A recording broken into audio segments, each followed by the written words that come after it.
Good afternoon बच्चों। आज हम 7th में पढ़ेंगे। हमारा टॉपिक है वर्क ऑफ सी वेव्स, यानी कि जो सी वेव्स हैं, समुद्र की जो लहरें हैं, उनका क्या काम होता है। तो इसके बारे में आज मैं आपको बताऊंगी। The erosion and deposition of sea waves gives rise to the coastal landforms.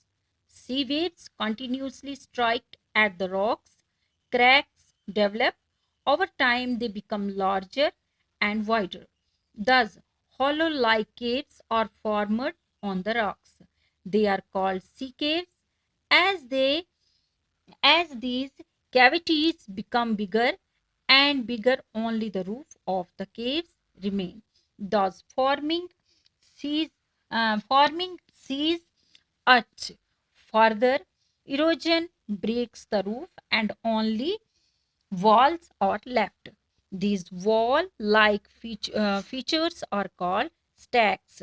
The steep rocky coast rising almost vertically above seawater is called sea cliff. The sea waves deposit sediments along the shores forming beaches. बच्चों, इसमें बताया है कि जो सी waves हैं, जो समुद्री लहरें हैं, उनका काम क्या है। ये जो सी वेव्स हैं, इसमें इरोजन और डिपोजिशन जो है, ये सी वेव्स को क्या करता है, लैंड फॉर्म्स बनाता है। तो वो कोस्टल लैंड फॉर्म्स बनते हैं इसमें। तो ये क्या है कि ये सी वेव्स जो हैं, ये लगातार स्ट्राइक, यानी कि एट द रॉक्स, चट्टानों के साथ ये कंटिन्यू हर समय क्या होती हैं, टकराती रहती हैं। तो क्रैक्स हो जाती हैं। जब ये इनके साथ बार बार टकराती हैं तो उसकी वजह से ये क्रैक्स इसमें आ जाते हैं, और समय रहते ही ये एक बड़ा सा क्या बन जाता है, क्रैक हो जाता है। तो इसके बार बार टकराने की वजह से जब ये क्रैक्स हो जाते हैं तो उसकी वजह से एक होलो लाइक केव, एक सुराख जैसा बन जाता है। यहाँ पे आप देखोगे इसमें कि जब ये वेव्स इससे बार बार टकराती हैं तो उसकी वजह से यहाँ पे क्या हो जाते हैं, क्रैक्स हो जाते हैं, और क्रैक्स होने की वजह से एक सुराख जैसा यहाँ हो जाता है, और वो सुराख जो होता है वो आहिस्ता आहिस्ता इस चट्टान को तोड़ के एक केव जैसी की शक्ल बना लेता है, यानी एक गुफा जैसी यहाँ पे बनने लगती है। तो ये इसका नाम हम रखते हैं सी केव। तो इसको हम क्या कहते हैं, सी केव, यानी कि बार बार टकराने से यहाँ होल बनता है, और ये होल क्या शक्ल देता है, एक गुफा की शक्ल देता है, यानी कि इस रॉक में केव जैसी बनने लगती है, और हम इसको कहते हैं सी केव्स। तो इसी तरह से यहाँ पे क्या होता है, जैसे ही लहरें आती हैं बार बार इसके साथ टकराती रहती हैं, तो यहाँ पे आहिस्ता आहिस्ता इसको एक समय आता है कि फिर से ये टूटने लगती हैं, और जब ये टूट जाती हैं बार बार इसको टकराने की वजह से, जब ये टूटने लगती हैं तो क्या हो जाता है कि ऐसे इसकी शेप आ जाती है, सी अर्च बन जाता है। सी अर्च मतलब हम इसके आर पार देख सकते हैं। यहाँ पे तो ये होल बना रही थी, लेकिन तब केव जैसी बनी थी, पीछे की साइड से इसके टूटा हुआ नहीं था। लेकिन यहाँ पे सी अर्च में क्या हम देखते हैं कि ये बार बार टकराने से ये एक अर्च बन जाता है, यानी कि इसके आर पार हमारी नजर अच्छी तरह से जा सकती है।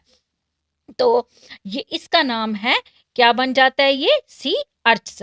तो ऐसे ही क्या होता है, इरोजन जो है ब्रेक्स करता है, क्या किसको करता है, इसकी रूफ को। तो ये ऐसे ही फिर जब वेव्स फिर से उठती हैं, आती हैं, बार बार टकराती हैं, तो उसके टकराने से ये आहिस्ता आहिस्ता क्रैक होते जाता है, और पूरा जब क्रैक हो जाता है तो ये एक पिलर जैसा बन जाता है, जो आप यहाँ पे देख रहे हो। तो ये जो पिलर बनता है, तो यहाँ पे तो ये इसके ऊपर रूफ जैसी थी, लेकिन जब ये पूरा ऊपर तक टूट जाता है, यानी क्रैक होके टूट जाता है, तो इसकी शक्ल एक स्टैक की तरह आ जाती है। तो इसको हम देखते हैं यहाँ पे, यानी कि इसके ऊपर कुछ भी नहीं रहता है, तो ये एक स्टैक की शक्ल ले जाता है।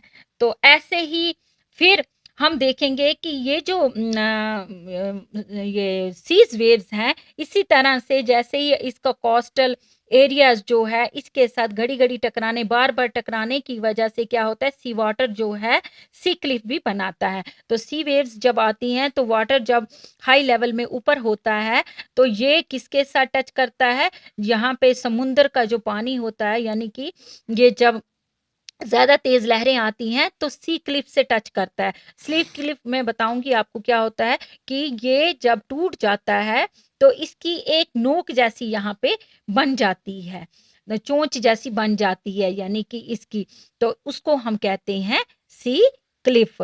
तो इसी तरह से ये अपने साथ जो भी सेडिमेंट्स बहा के लाता है तो ये उन्हें क्या करता है, नीचे डिपॉजिट कर देता है, और उस सेडिमेंट्स में रेत, मिट्टी, बजरी वगैरह बहुत सारे मटेरियल्स होते हैं जो सी शोर पे क्या हो जाते हैं, जमा हो जाते हैं।